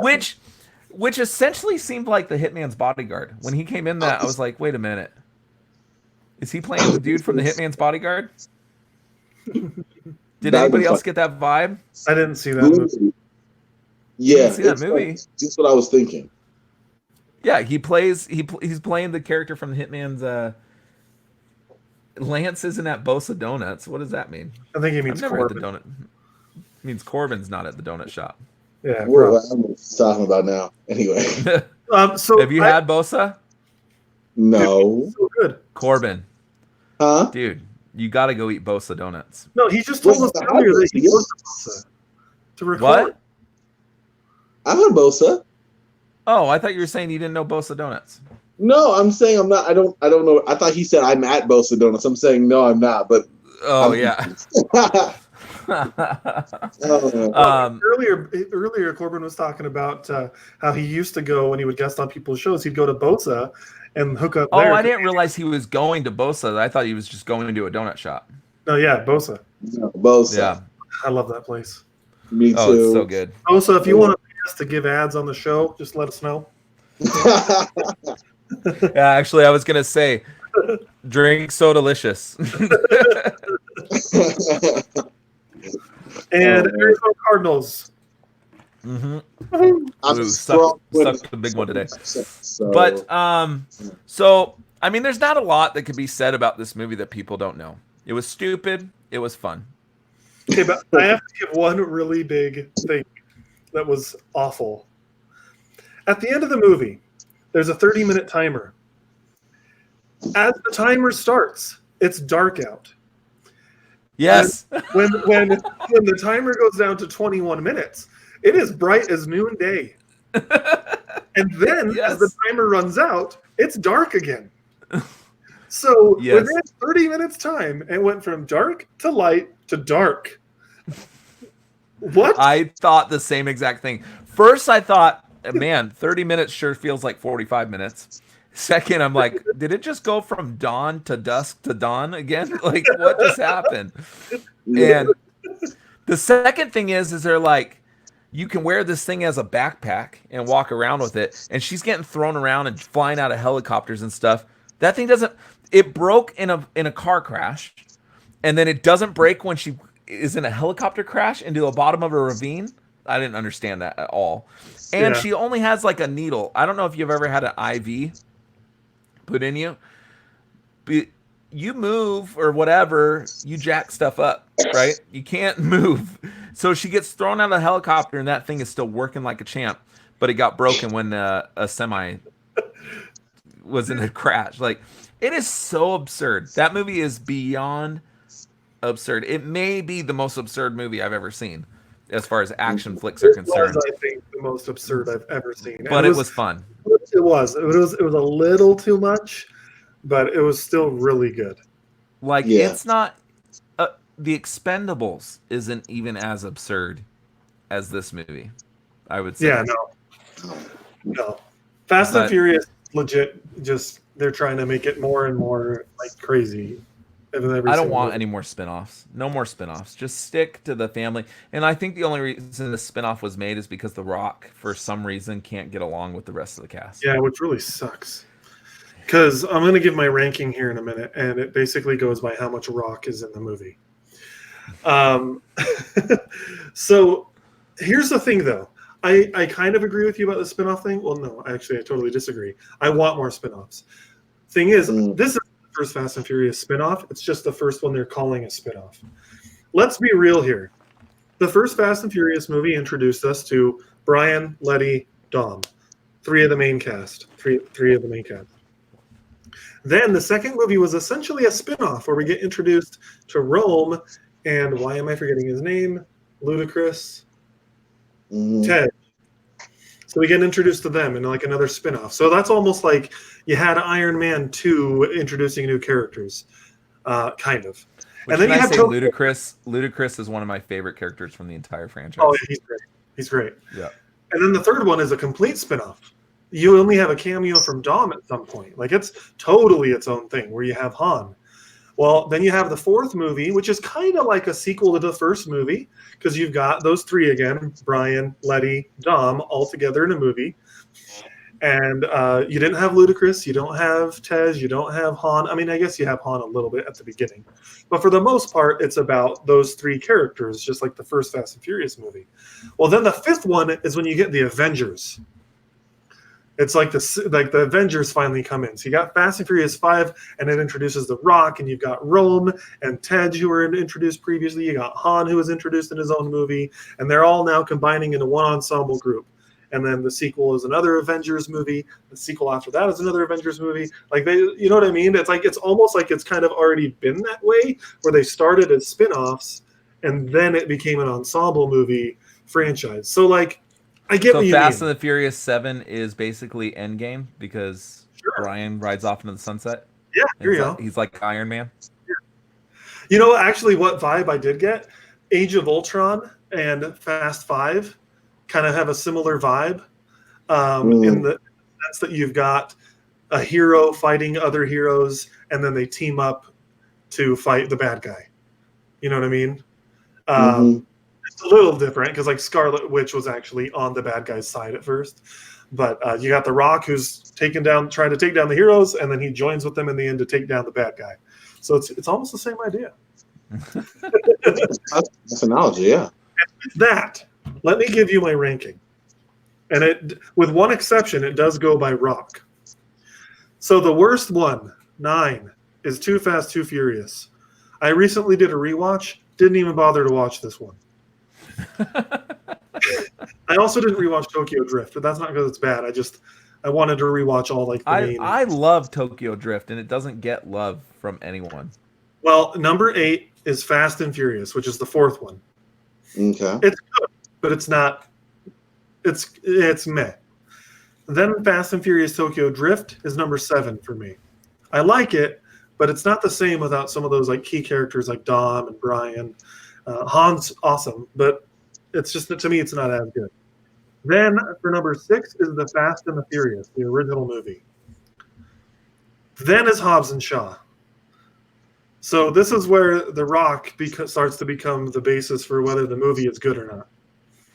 My top 5 are all with The Rock, and Hobbs and Shaw is the bottom of that 5. And then it's Furious 7 at number 4, which has less Rock than the other ones. And then you've got Fate of the Furious, which is 3rd, Fast 5, which is 2nd, and Fast and Furious 6, which is my favorite. And it's kind of a toss-up between Fast and Furious 6 and Fast 5.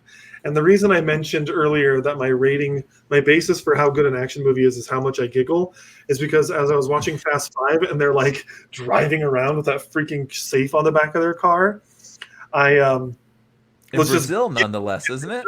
Yeah, and then and you guys can see a Brazilian flag behind me. Actually, I lived in Brazil a couple of years, so I love Brazil. But yeah, like it's so ridiculous, and I'm just like laughing because it's so much fun. But the sixth one just has a little bit more umph to it to me, a little bit more action. I mean, there's action in both, but like there's more of the hand-to-hand combat in the sixth one, and I really enjoy that. So, yeah, Fast and Furious 6 is my favorite, then Fast 5, then Fate of the Furious, then 7, then Hobbs and Shaw. And I like all of them. They're all fun, but that's my ranking. That's pretty concise. Yeah, I think it's good. I would have put Tokyo Drift is one of my favorites, but it's not my favorite, but it would have been in my top 5 at least. Yeah. Well, should we give our rankings then and call it a night? Kyle and Matt are back and forth on the chat, just hilarious. Talking shit to each other, and then and I just called Matt our Jose. Hide your drywall and monster. Oh man, I love those guys. But you want me to go first, Matt or Max, or you're moderating. You're good. Okay. So if I had to rank Hobbs and Shaw, so Corbin, you know how our ranking system works? It's based on couch cushions, right? Yeah, in the throw pillow or something. In throw pillows. So I would give it 2 couch cushions and a throw pillow. Oh dang! The way you were talking about it, I thought you would have given it better than that. It's just the more and more I digested it, the less and less I liked it. It's the opposite for me. I've seen it twice. Yeah, I don't know if I'll ever. I may watch it again, but it doesn't do anything for me as far as the continuity of the main story. I'm giving it a 9.6, but I've seen Kyle come in the chat and give movies like 9.8 before. I think he just likes to throw out high numbers. No, Kyle will give a movie a 9.8 and then half an hour later admit that he never saw the movie. Well, that's probably the case here. We were talking about a few weeks ago, we were Max and I were talking about Spiderman, right? And Kyle's in the chat. I'm like, Kyle's in the chat. Let's have him come on. Kyle's like, sure, I'll come on. He comes on. I'm like, okay, Kyle, what's your thoughts about Spider-Man? I don't know. I didn't see it. I'm like, Kyle, that's what we're talking about, dude. I love that dude, man. I don't know. I didn't see it. Okay. I don't like going to the theaters. I don't like people. Yeah, Kyle did not see Fast and Furious, Hobbs and Shaw. He's admitting it right now. Saying that right now.